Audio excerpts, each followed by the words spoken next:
देखो, जब चलना नहीं आता था तो कोई गिरने नहीं देता था, और अब चलना सीख लिया तो हर कोई गिराने में लगा है। सोचो कितनी कहानी होगी उसके पास, जो शख्स अब किसी से कुछ नहीं कहता। रातों को नींद ना आना, टारगेट की टेंशन होना और बेवजह हर रोज बेचैन होना। अगर ऐसी स्थिति से तुम गुजर रहे हो, तुम्हारे अंदर ऐसा लक्षण दिख रहा है, तो समझ लो तुम इतिहास रचने वाले हो।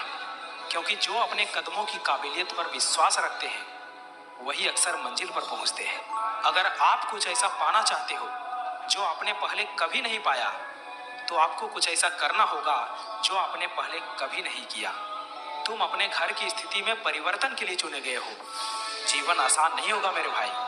तुम्हारी मेहनत में इतना दम तो होना चाहिए कि एक सफलता की कहानी तुम्हारी सारी असफलताओं को समाप्त कर संघर्षों पर पूर्ण विराम लगा दे। देर से बनो, लेकिन कुछ बनो जरूर, क्योंकि वक्त के साथ लोग खैरियत नहीं, हैसियत पूछते हैं। इसलिए जीवन में जो भी करो, पूर्ण समर्पण के साथ करो। उदय किसी का भी अचानक नहीं हुआ मेरे भाई। सूर्य भी धीरे धीरे निकलता है और ऊपर उठता है। याद रखना, उम्र से पहले ही समझदार बन जाते हैं वो लोग जिनके हिस्से बचपन से ही दुख और जिम्मेदारी आती है।